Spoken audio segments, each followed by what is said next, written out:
सोने के खरौआ राजा दशरथ चुटुर चुटुर चले खुटुर खुटुर चले हो। अरे चली भैले माली फूलवरिया जहाँ हो मालिनी फूल लोढ़े हो। अरे चली भैले माली फूलवरिया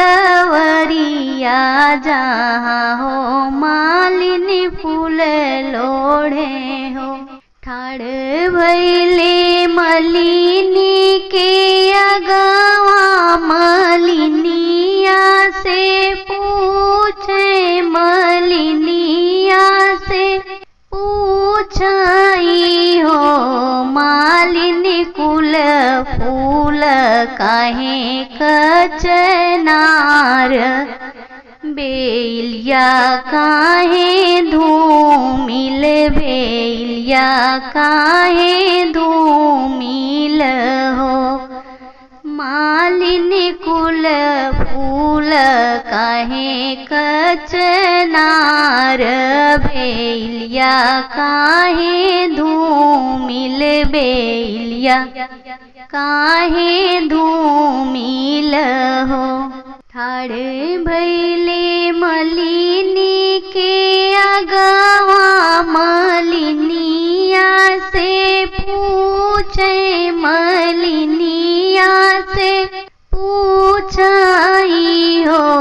मालिनी कुल फूल काहे कचनार बेलिया काहे धूमिल बेलिया काहे धूमिल हो। मालिनी कुल फूल काहे कचनार बेलिया काहे धूमिल बेलिया काहे धूमिल हो।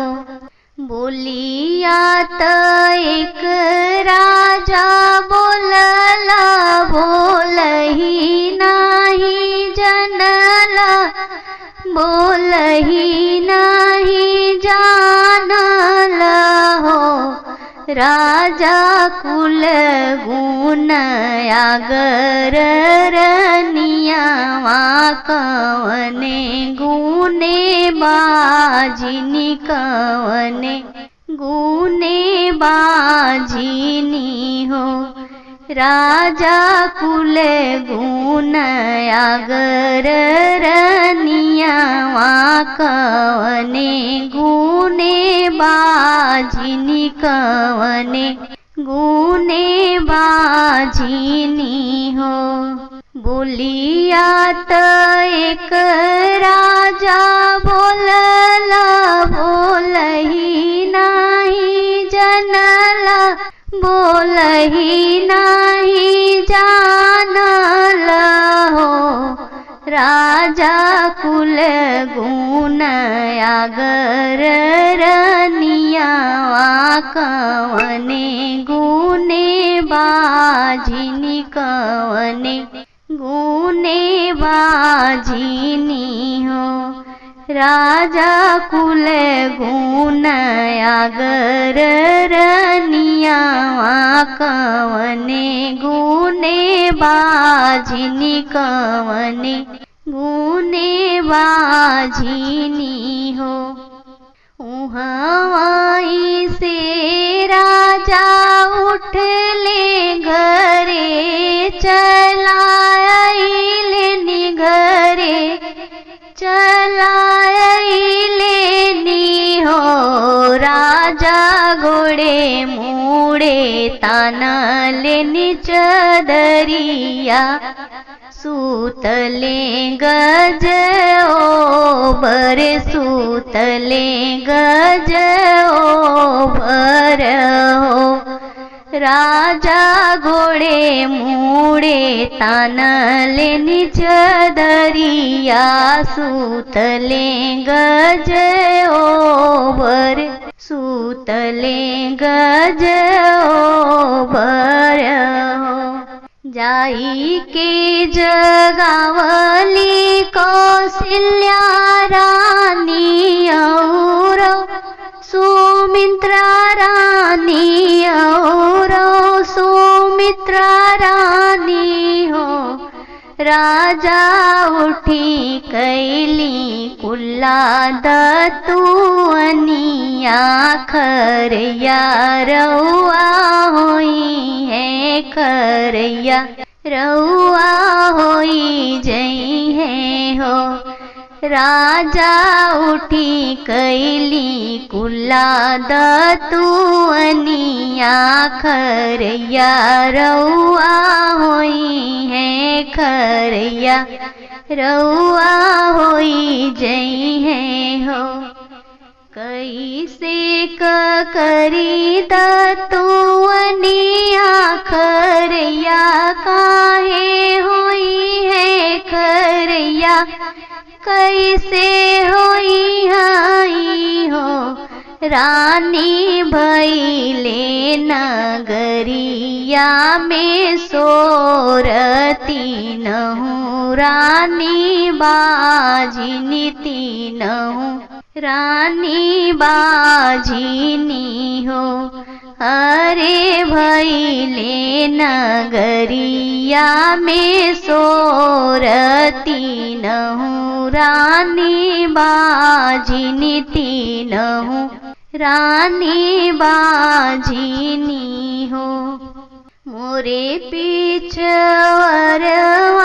विषधर भैया तुही मोर हितवाड़ तुही मोर हितवाड़ हो।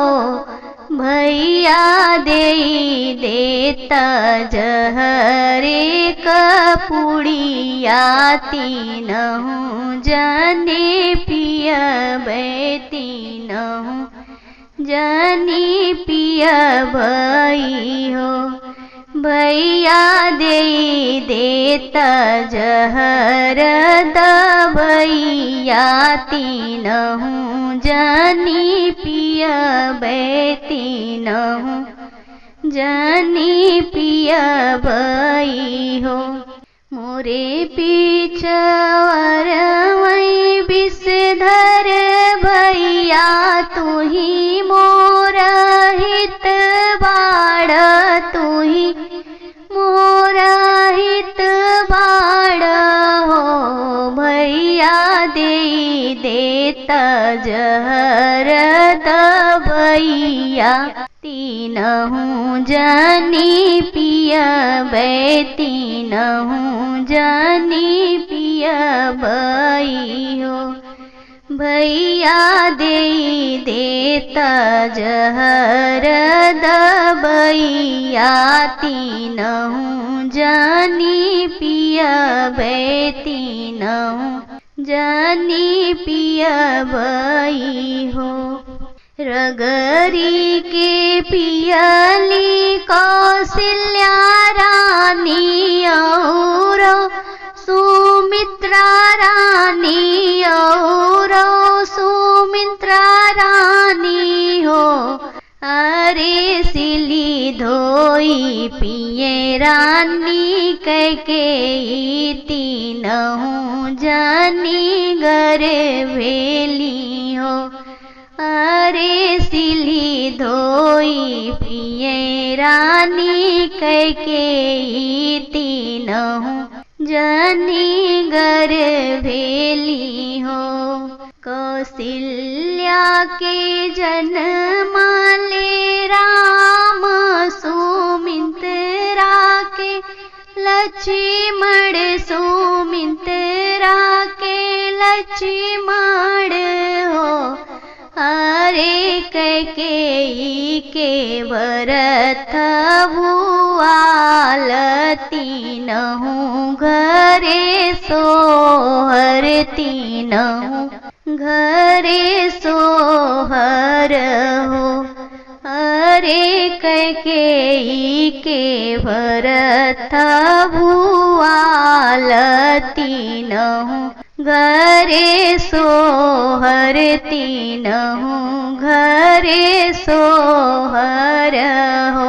रामा छुटी गई बजनिया के नौआ महलिया अंजोरे भैले हो। रामा छुटी गई बजनिया के नौआ महलिया अंजोरे भैले हो। सोहर गीत आप सभी को कैसा लगा कमेंट बॉक्स में ज़रूर बताइएगा। चैनल पर नए हैं तो लाइक सब्सक्राइब करना ना भूलिएगा।